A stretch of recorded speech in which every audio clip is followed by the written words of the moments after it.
Banyak sekali tokoh-tokoh zaman dulu yang memiliki gendam-gendam atau pengajian yang sangat handal sekali. Bahkan zaman sekarang pun juga banyak sekali, karena ini adalah merupakan zamannya zaman keemasan Islam, maka hampir semua amalan, mantra, dan termasuk unen-unen itu semua berasal dari motif-motif agama kita, yaitu agama Islam yang bercampur baur dengan bangsawan-bangsawan atau unen-unen rapalan dari bahasa Jawa. Di Jawa ditambah dengan keislaman. Itu biasanya juga sudah semebar lah, sudah biasa dipelajari oleh masyarakat di generasi zaman sekarang. Namun yang belajar semacam itu, yang belajar semacam ilmu gendam, ilmu pengajian itu ya orang tertentu saja, karena yang namanya menguasai ilmu pengajian itu kan jelas kita loro-loro, kita sengsara, kita susah karena kita menebus misalkan wiridan yang kelas berat. Kalau misalkan kita berpuasa yang tingkat tinggi, sehingga di dalam kita mengajukan tentang berdoa kepada Sang Pencipta alam, itu kita pasti beli dengan sengsara, dengan bersusah payah. Apabila kita sudah memiliki lanjaran, memiliki doa yang kita banggakan, maka kita tidak harus berpuasa. Setiap kita berkendak tidak perlu kita puasa, kita membaca saja, maka kita tinggal menunggu saatnya tiba. Suatu saat nanti pasti akan ada hasilnya. Sehingga kalau sudah kita membeli dengan bersusah payah belajar, kemudian kita berpuasa dan kita wiridan kelas handal, maka seketika kita baca langsung ada bukti yang nyata gitu. Dan banyak sekali kita tidak bercerita bahwa orang-orang sekarang pun banyak sekali yang ahli-ahli di bidang pengajian. Banyak sekali di Indonesia ini yang begitu jitu, begitu ampuh, yang dipegang atau yang dikuasai ilmu-ilmu pengajiannya.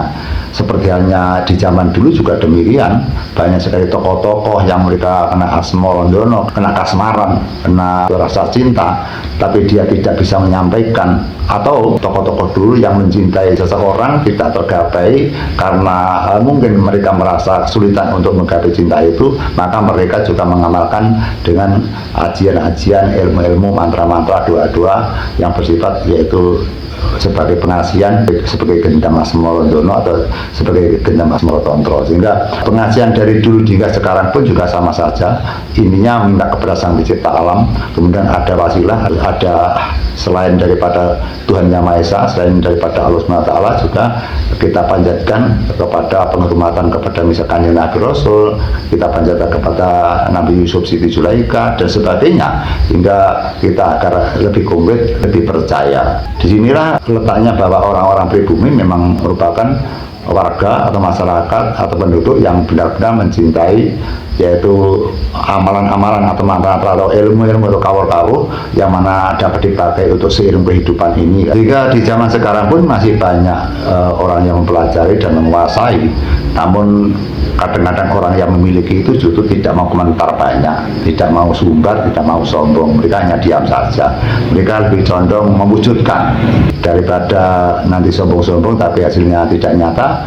Lebih baik diam tapi terbukti nyata bahwa mereka juga bisa menggapai apa yang dicita-citakan. Kadang-kadang kita bercampur baur, itu ilmu yang asli dan ilmu yang tidak asli. Kadang-kadang misalkan sosok seorang sesepuh atau praktisi saja dan mereka mengakui bahwa memiliki ilmu pengajian yang handal, tapi nyatanya istrinya saja juga jelek, istrinya juga tua. Tapi kalau memang mereka punya ilmu yang handal, tentu mereka tidak ada kesulitan mencari perempuan yang cantik, cari istri yang cantik atau pacar yang cantik.